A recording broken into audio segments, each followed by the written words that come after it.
Good afternoon friends, অভিষেক গুহ ব্লকে তোমাদের স্বাগত। আজকে জ্বরটা একটু কম আছে, কিন্তু শরীর ভেতর থেকে খুব দুর্বল।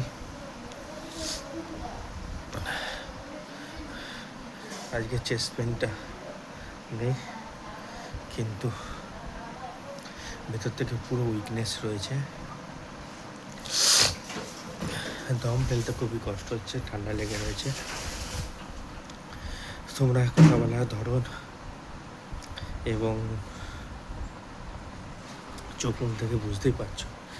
এইমাত্র জাস্ট চান করে আসলাম জ্বরের মধ্যে, আর আমার গিন্নি শিউলি পাতা তুলে নিয়ে এসছে, আবার বড়া করবে।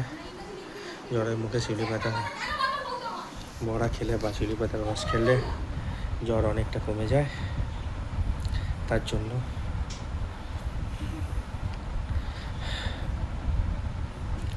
কথা বলতে গেলে হাঁপিয়েও যাচ্ছি, খুব কষ্ট হচ্ছে। সারাদিন শুয়েছিলাম কালকে, শুধু জাস্ট আমাদের সঙ্গে একটুখানি ব্লগ করেছিলাম, ব্যাস, আর কিছু না।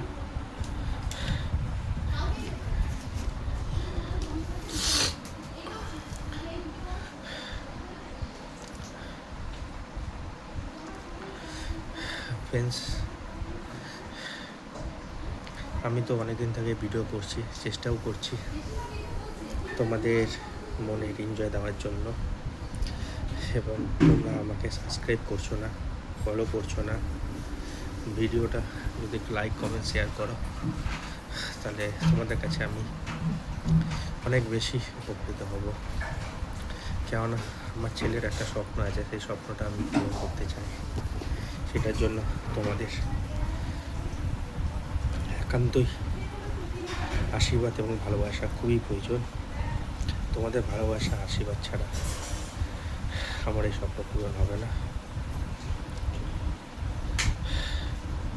তাই ফ্রেন্ডস, তোমরা যদি আমাকে সাহায্য করো, তবে আমি ছেলের এই আশাটুকুনি পূর্ণ করতে পারবো।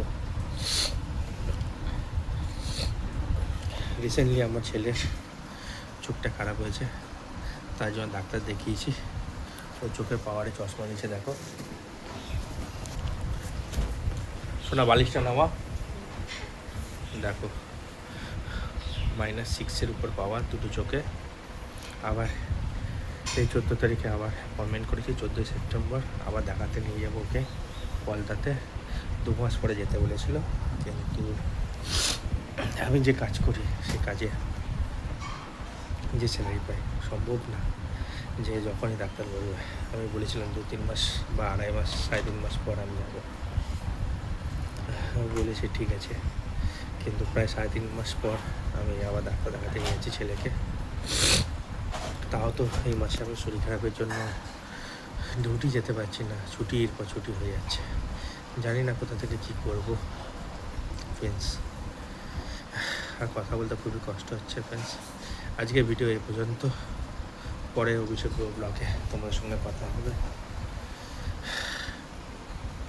ওকে, বাই, সি ইউ।